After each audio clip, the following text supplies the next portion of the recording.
50,655 கோடி ரூபாய் மதிப்பிலான 8 அதிவேக தேசிய நெடுஞ்சாலை வழித்தட திட்டங்களுக்கு மத்திய அமைச்சரவை ஒப்புதல். போக்குவரத்து நெரிசலை குறைக்கவும் நாடு முழுவதும் இணைப்பை மேம்படுத்தும் விதமாகவும் நடவடிக்கை என மத்திய அமைச்சர் அஸ்வினி வைஷ்ணவ் பேட்டி. ஆளுநர்கள் மத்திய மாநில அரசுகளுக்கு இடையே பாலமாக செயல்பட பிரதமர் மோடி வேண்டுகோள். நலிந்த பிரிவினரின் நலனுக்காக பொதுமக்கள் மற்றும் சமூக அமைப்புகளுடன் இணைந்து செயல்படவும் வலியுறுத்தல். எல்லை பாதுகாப்பு படை தலைமை இயக்குநர் திடீர் நீக்கம்.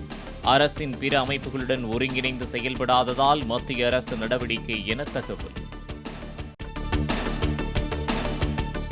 வயநாட்டில் 6 குழுக்களாக பிரிந்து நிலச்சரிவில் மண்ணில் புதைந்த உடல்களை தேடும் பணியில் மீட்புக் குழுவினர். முண்டக்கை, வெள்ளர்மலை, பூஞ்சரி மட்டம், அட்டமலை, ஆரண்மலை ஆகிய இடங்களில் மோப்ப நாய்களின் உதவியுடன் மீட்புப் பணி.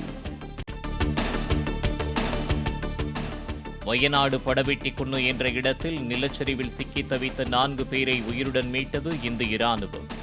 மலைப்பகுதியில் 4 நாட்களாக தவித்து வந்தவர்கள் சிறிய ரக ஹெலிகாப்டர் உதவியுடன் மீட்கப்பட்டதாக தகவல். வயநாட்டின் முண்டக்கை, பூஞ்சேரி மட்டத்தில் நிலச்சரிவால் ஏற்பட்ட பாதிப்புகளை பார்வையிட்டார் ராகுல் காந்தி. நிலச்சரிவால் வீடுகளை இழந்தவர்களுக்கு காங்கிரஸ் சார்பில் 100க்கும் மேற்பட்ட வீடுகள் கட்டித்தரப்படும் என அறிவிப்பு. வயநாட்டில் நிலச்சரிவில் சிக்கி மாயமானவர்களை தேடும் பணியில் தீவிரமாக ஈடுபட்டுள்ள ராணுவத்தின் லேப்ரடார் ரக நாய்கள். நிலச்சரிவில் அடித்து வரப்பட்டு சேறுகளுக்கு அடியில் சிக்கியுள்ளவர்களை கண்டறிய மீட்புக் குழுவிற்கு பெரிதும் உதவி வருவதாக தகவல். வயநாடு நிலச்சரிவு விவகாரம் குறித்து விரிவான அறிக்கை தாக்கல் செய்ய கேரள அரசுக்கு தென்மண்டல தேசிய பசுமை தீர்ப்பாயம் உத்தரவு. தமிழகத்தில் எடுத்து வரும் முன்னெச்சரிக்கை நடவடிக்கைகள் குறித்து அறிக்கை தாக்கல் செய்ய தமிழக அரசுக்கும் உத்தரவு. வயநாடு நிலச்சரிவு சம்பவத்தை அடுத்து மாநிலத்தில் உள்ள மலை மாவட்டங்களை கண்காணிக்க தமிழ்நாடு அரசு நடவடிக்கை. நீலகிரி, கோவை உள்ளிட்ட 8 மாவட்டங்களில் மழை நேரத்தின் போது தொடர் கண்காணிப்பில் ஈடுபட வருவாய் மற்றும் பேரிடர் மேலாண்மை துறைக்கு உத்தரவு. தமிழ்நாட்டில் அடுத்த 5 நாட்களுக்கு ஓரிரு நாட்களில் இடிமின்னலுடன் மழை பெய்யக்கூடும். ஓரிரு இடங்களில் 30 முதல் 40 கிலோமீட்டர் வேகத்தில் வலுவான தரைக்காற்று வீசக்கூடும் என்றும் வானிலை மையம் எச்சரிக்கை. சென்னை பெருநகர் மற்றும் புறநகர் பகுதிகளில் ஓரிரு இடங்களில் இன்று லேசானது முதல் மிதமானது வரையில் மழை பெய்யக்கூடும். வானம் ஓரளவு மேகமூட்டத்துடன் காணப்படும் என்றும் வானிலை மையம் தகவல். நிலமோசடி வழக்கில் கைதாகி ஜாமீனில் விடுவிக்கப்பட்ட முன்னாள் அமைச்சர் M.R. விஜயபாஸ்கருடன் எடப்பாடி பழனிசாமி சந்திப்பு. செந்தில் பாலாஜி சிறையில் இருப்பதை மறைப்பதற்காக பொய் வழக்கில் M.R. விஜயபாஸ்கர் கைது செய்யப்பட்டதாக பேட்டி. சகோதரர் விஜயபாஸ்கர் அவர்களை கைது செய்திருக்கின்றார். இது கண்டனத்துக்குரியது. வேண்டுமென்றே திட்டமிட்டு இன்றைக்கு சகோதரரை கைது செய்தது கண்டிக்கத்தக்கது.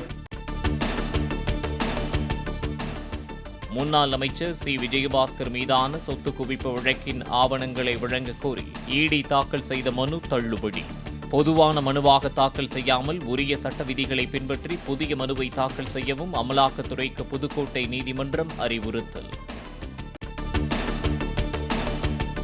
திருச்சியில் கொள்ளிடம் ஆற்றில் புதிதாக கட்டப்பட்ட தடுப்பணை வெள்ளப்பெருக்கால் சேதமடைந்த சம்பவம். வடிவேலுவின் கிணற்றை காணவில்லை காமெடி காட்சியை பதிவிட்டு தடுப்பணையை காணவில்லை என அண்ணாமலை விமர்சனம். சன்னரக நெல் குவிண்டாலுக்கு 2,450 ரூபாய், பொது ரக நெல்லினை 2,405 ரூபாய்க்கும் கொள்முதல் செய்யப்படும் என அமைச்சர் சக்கரபாணி அறிவிப்பு. செப்டம்பர் 1ஆம் தேதி முதல் நேரடி கொள்முதல் நிலையங்கள் மூலம் விவசாயிகளிடம் கொள்முதல் செய்ய ஏற்பாடு. சென்னையில் நடைபெற்ற தமிழ்நாடு திறந்தநிலை பல்கலைக்கழக நிகழ்ச்சியில் மாணவர்களிடம் கேள்வி கேட்ட அமைச்சர் பொன்முடி. யூனிட்டரி ஸ்டேட்னா ஒற்றை ஆட்சி. பாலிடிக்ஸ் படிச்ச ஸ்டூடெண்ட்ஸ் ஒன்றும் தெரியாத யாருக்கும். யூனிட்டரி ஸ்டேட்னா கூட ஒன்றும் படிக்காம இருக்கிறீங்க. மாணவர்கள் பேராசிரியர்கள் அளித்த பதிலை கேட்டு அதிர்ச்சி அடைந்த அமைச்சர். யூனிட்டரி ஸ்டேட்டுங்கிறது எங்க இருக்கு? இந்தியாவில் இருக்குதா? சரி, வாஜாருங்களா அதை யாருன்னா சொல்லுங்க. யூனிட்டரி ஸ்டேட் நீ ஒரு ஆளு நீ ஒரு பொலிட்டிக்கல் சயின்ஸ் ப்ரொஃபஸர், என்ன பாலிடிக்ஸ் பண்ணுறீங்க, என்ன பாலிடிக்ஸ் நடத்துறீங்க? Political science. ஐயோ, பாண்டிச்சேரிக்கு தான்.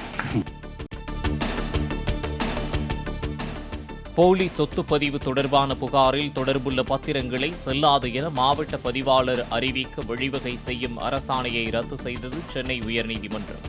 பத்திரம் ரத்து குறித்த புதிய சட்டப்பிரிவுகள் நீதிமன்றத்தின் அதிகாரத்தை பறிக்கும் விதமாக உள்ளதாக தொடரப்பட்ட வழக்கில் உத்தரவு.